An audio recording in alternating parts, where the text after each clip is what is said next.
Welcome to சுங்கயாத்ரா. எல்லாருக்கும் வணக்கம். இப்போ நம்ம இன்னைக்கு என்ன பார்க்க போறோம்னா ஒரு பாவக்காய் மிளகு குழம்பு பார்க்க போகிறோம்.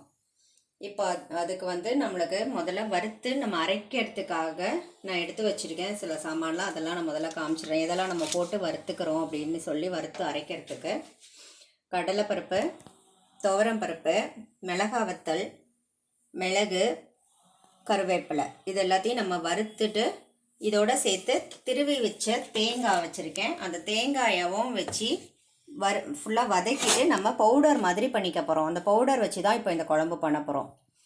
இப்போ நம்ம அதை வறுத்துட்டு என்ன பண்ணலாங்கிறத பார்ப்போம்.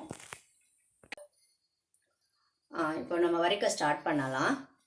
ஃபஸ்ட்டு கடலைப்பருப்பு, நீங்கள் எவ்வளோ குழம்பு பண்ணுறீங்களோ அதுக்கு தக்கன போட்டுக்கோங்க. நான் இன்றைக்கி எல்லாமே ஒரு 1.5 ஸ்பூன் அந்த மாதிரி எடுத்திருக்கேன். 1 ஸ்பூன் கடலைப்பருப்புனா 2 ஸ்பூன் துவரம்பருப்பு, ஒரு 7-8 மிளகாய் வத்தல். எங்கள் காரத்துக்கு தகுந்த மாதிரி நாங்கள் 7-8 மிளகாய் வத்தல் போட்டிருக்கேன்.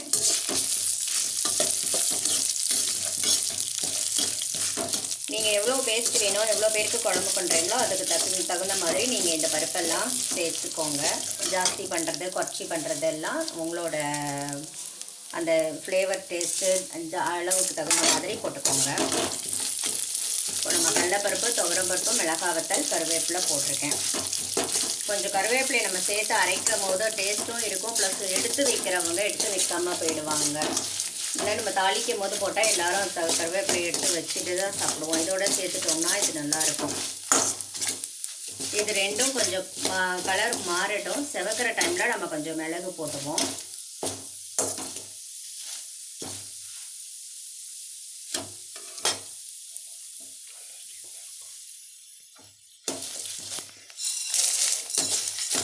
மிளகு போட்டாச்சு. இப்போது இதை நீங்கள் கொஞ்சம் ஃபுல் ஸ்டீம்லேயே வச்சே பண்ணலாம்.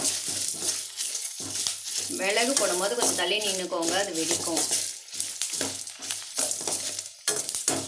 நல்லா செவந்தாச்சு. இப்போ நம்ம தேங்காயை சேர்த்துடலாம்.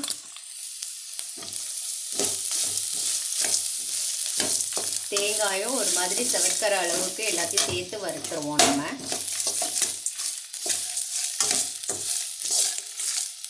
இது வறுத்தாச்சுன்னா அவ்வளோதான். இதை நம்ம வந்து காய வச்சு ஆற வச்சுட்டு நம்ம அரைக்கிற வேண்டியது தான்.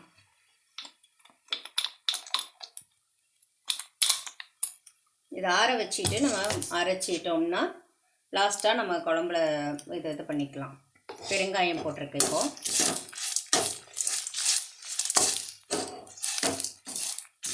கடலைப்பருப்பு, துவரம்பருப்பு, மிளகாய் வத்தல், மிளகு, தேங்காய், கருவேப்பிலை, பெருங்காயம் இதை மட்டும் நம்ம வறுத்துருக்கோம். வறுத்துட்டு இதை ஆற வச்சுட்டு இதை நம்ம ஒரு பவுடர் பண்ணிவிட்டு குழம்ப பார்ப்போம். அடுத்தது ரெடி பண்ணுவோம். ஓகே. இப்போது நம்ம அதை வறுத்ததை ஆற வச்சுட்டு அதை இனிமேல் பவுடர் பண்ணிக்கலாம். அதுக்குள்ளே நம்ம அடுத்தது இந்த எப்படி வதக்கி புளி கரைச்சி விட்றதெல்லாம் நம்ம பார்த்துருவோம். அதுக்குள்ளே அதை ஆறிடட்டும். இப்போ ஒரு பேன் வச்சு எண்ணெய் ஊற்றிருக்கேன். எண்ணெய் சுட்டுருச்சு. சாரி, கடுகு வெடிக்கட்டும்.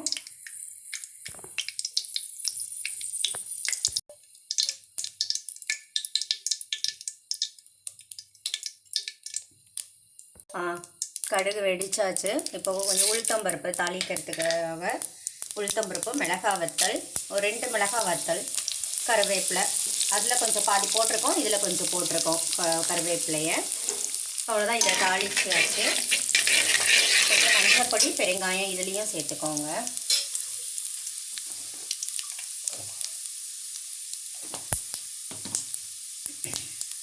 இப்போ நம்ம பாவக்காயை அலசி வச்சுருக்கேன். அந்த பாவக்காயை நம்ம போட்டுக்கலாம். இப்போ பச்சை மிளகாய் 2 போட்டிருக்கு.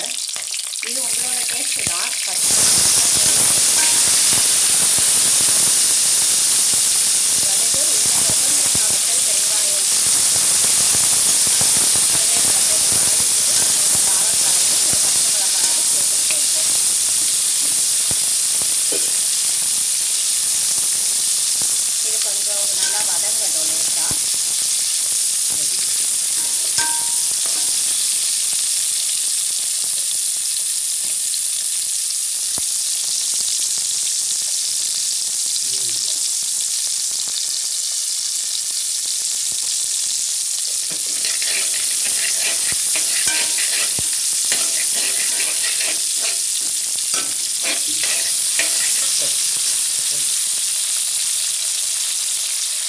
தக்காளி போட்டிருக்கு.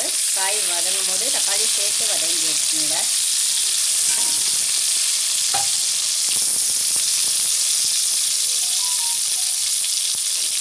அதை கொஞ்சம் நேரம் இது வதங்கட்டும், நம்ம அடுத்தது பார்ப்போம். கொஞ்சம் நேரம் கழித்து நம்ம இதில் புளி கரைச்சி ஊற்ற போகிறோம். அவ்வளோதான். புளி கரைச்சி ஊற்றிட்டு அடுத்தது அந்த பவுடர் சேர்க்கணும்.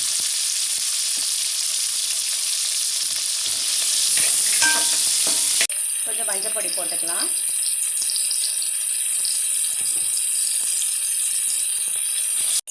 இப்போ இதுக்கு தேவையான கொஞ்சம் உப்பு மட்டும் போட்டுக்கலாம்.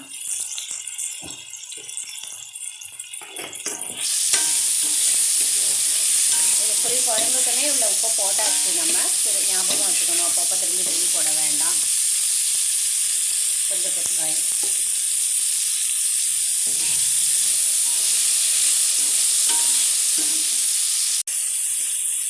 கொஞ்சம் வதங்கியிருக்கு. நம்ம இப்போ புளியை ஊற்றிடலாம். ஏன்னா நம்ம இது கொஞ்சம் புளியிலேயே கொதிச்சாதான் நமக்கு அந்த கசப்பு கொஞ்சம் குறையும். இது ரொம்ப நல்லாயிருக்கும் இந்த குழம்பு வந்து பார்த்திங்கன்னா. இப்போ ஓகே, இப்போ நல்லா புளி தண்ணி பாருங்கள், நல்லா கொதிச்சாச்சு அந்த பாவக்காவோடு சேர்ந்து. நீங்கள் எவ்வளோ தண்ணி ஊற்றணுமோ அந்த புளி தண்ணி வந்து அந்த அளவுக்கு ஊற்றிக்கோங்க. கொஞ்சம் கொதிக்கிற அளவுக்கும் நீங்கள் கலந்துக்கலாம். எந்த அளவுக்கு நம்ம குழம்பு தேவையோ அந்த அளவுக்கு. இப்போது நல்லா எடுத்தோம் ஃபுல்லாக பாருங்கள், எல்லா பாவக்காயுமே நல்லா தள்ளி காய்ச்சி வெந்து போச்சு. வெந்ததுக்கப்புறம் இப்போ நம்ம இந்த அரைச்சி வச்ச பேஸ்ட்டை நான் சேர்த்துட்றேன். நம்ம அந்த வறுத்து அரைச்சி வச்சோம் இல்லையா தேங்காயோடு சேர்த்து, அதை நான் ஃபுல்லாக அரைச்சி இந்த மாதிரி கரைச்சி வச்சுட்டேன். இதை நம்ம இப்போ சேர்த்துன்றலாம்.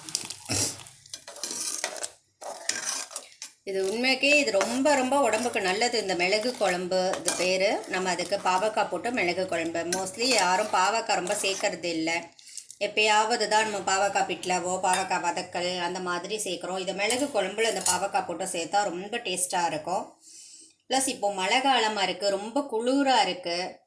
இந்த மாதிரி நம்ம இதில் மிளகு இருக்குது, எல்லாமே நம்ம பருப்பு அதெல்லாம் சேர்த்து நம்ம அரைக்கிறதுனால இது ரொம்ப உடம்புக்கு சளிக்கு ஜுரம் வர மாதிரி உடம்பு வலி மாதிரி இருக்கிறதுக்கெல்லாம் ரொம்ப நல்லதாக இருக்கும். சில பேர் இந்த வறுக்கிறதுல கொஞ்சம் கொத்தமல்லி வரை கூட சேர்த்து வறுத்துப்பாங்க. அது உங்களோட டேஸ்ட்டு. உங்களுக்கு கொத்தமல்லி வரை பிடிச்சிது, அந்த டேஸ்ட் எங்களுக்கு பிடிக்கும் அப்படின்னு நினச்சா நீங்கள் வறுக்கிறதுல சேர்த்து அந்த நம்ம ஃபஸ்ட்டு பருப்பெல்லாம் வறுக்கும் போது அதோடு சேர்த்து கொத்தமல்லி வரையும் மிளகாய் வத்தல் பருப்பு தேங்காய் எல்லாத்தையும் சேர்த்து வறுத்து அரைச்சிக்கலாம்.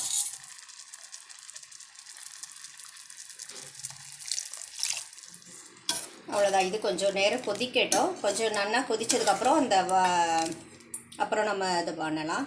இது யாரும் மாவெல்லாம் கரைச்சி இதை கெட்டியாக்காதீங்க. இது அப்படியே கொதிக்கட்டும். கொதித்து அது ஓரளவுக்கு கன்சிஸ்டன்சி வந்து நம்ம பிசைஞ்சு சாப்பிட்ற கன்சிஸ்டன்சி வந்துடும். இது இன்னும் கொஞ்சம் நேரம் ஆகும்போது இது கொஞ்சம் கெட்டியாகவும் ஆகிடும். இந்த குழம்பு வந்து நீங்கள் ஒரு 1 ஹவருக்கு முன்னாடி நம்ம பண்ணி வச்சுருக்கோம், 1 ஹவர் கழிச்சு தான் சாப்பிட போகிறோன்னா அந்த டைமில் அது ஓரளவுக்கு அதுவே கெட்டி ஆகிடும். சாயந்தரம்னா பார்க்காம கூட்டு மாதிரி ஆகிடும் இந்த குழம்பு. மழை காலத்தில் இதை சாப்பிட ரொம்ப நல்லாயிருக்கும். இந்த குளிருக்கும் இந்த சளி ஒரு மாதிரி எல்லாருக்குமே இந்த டைமில் ஒரு மாதிரி தான் இருக்குது. அந்த இதுக்கெலாம் ரொம்ப நல்லது இது சாப்பிட்றதுக்கு. கொதிக்கட்டும். இதை கொஞ்சம் மேலாக நீங்கள் நல்லெண்ணெய் விட்டு பிசைஞ்சு சாப்பிடுங்க சாதத்துக்கு. அப்போ ரொம்ப டேஸ்ட்டு கொடுக்கும். நல்லெண்ணெய் இல்லை நெய் அது மாதிரி விட்டு சாப்பிடணும். பிசைஞ்சு சாப்பிட்றதுக்கு ரொம்ப நல்லாயிருக்கும் சாப்பிடும்போது. இதில் நம்ம கருவேப்பிலையும் சேர்த்து நம்ம அரைச்சிருக்கோம். ஏன்னா அது ரொம்ப நல்லது. கருவேப்பிலை நிறையா குழந்தைங்க வந்து எடுத்து வச்சுடுவா சாப்பிடும்போது. அதுக்கெலாம் பதிலாக நம்ம அரைச்சி விட்டுட்டோம்னா டேஸ்ட்டும் கூடும், ப்ளஸ் அந்த குழந்தைங்க உடம்புலையும் சத்து கூடிரும் அதோட சேர்த்த மாதிரி. இல்லாட்டி சாப்பிட மாட்டாங்க. பாருங்கள் நல்லா கொதிச்சாச்சு. பார்க்கவே ரொம்ப அழகாக இருக்குது. இங்கே வாசனை பயங்கரமாக வருது. எனக்கு எப்பயுமே மிளகு குழம்பு கொஞ்சம் பிடிக்கும் சாம்பாரை விடவே. இப்போ இன்றைக்கி ரொம்பவே நல்லா இருக்குது. பார்த்திங்கன்னா இந்த மாதிரி இப்போயே பார்த்தேன்னா ஓரளவுக்கு கெட்டிப்பட ஆரம்பிச்சிருந்தா இன்னும் கொஞ்சம் நேரம் ஆக நல்லாவே கெட்டி ஆகிடும் குழம்பு வந்து. அப்படியே பெசரினாப்பில் சாப்பிட்றதுக்கு ரொம்ப டேஸ்ட்டாக இருக்கும் நமக்கு. இதுக்கு மேலே கொஞ்சம் நல்லெண்ணெய் சேர்த்துக்கலாம். சும்மா ஒரு டேஸ்ட்டு கொடுக்கும், ரொம்ப நல்லது வேறு. நல்லெண்ணெய்யோ நெய்யோ விட்டு பிசைஞ்சு சாப்பிட்டுக்கலாம், அவ்வளோ நல்லாயிருக்கும் இது. இதுக்கு தொட்டுக்க வந்து ஏதாவது பொரிச்ச குழம்பு வெந்தய குழம்பு அந்த மாதிரி மிளகு குழம்புக்கு எல்லாமே கீரை ரொம்ப டேஸ்ட்டாக இருக்கும். மேலாக நல்லெண்ணெய் மட்டும் விட்டுருக்கேன். கீரை இல்லை வேறு ஏதாவது வதக்கல் மாதிரி வச்சு அந்த மாதிரி சாப்பிடுங்க.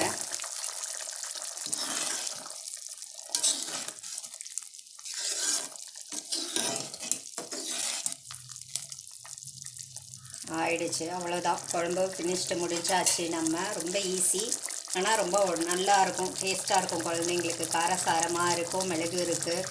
மழை காலத்துக்கு இது சாப்பிட்றதுக்கு ரொம்ப நல்லாயிருக்கும். சாப்பிட்றதுக்கு வறுக்க போகிறோம். பேஸ்ட்டு பண்ணிவிட்டு நம்ம இதை புளி தண்ணியில் இந்த பாவக்காயை வதக்கிட்டு புளி தண்ணியில் கொஞ்சம் வேக வச்சுட்டு நம்ம அப்படியே இந்த அரைச்ச பேஸ்ட்டை கலந்துட்டு இறக்கிடுறோம். அவ்வளோதான், முடிஞ்சது வேலை.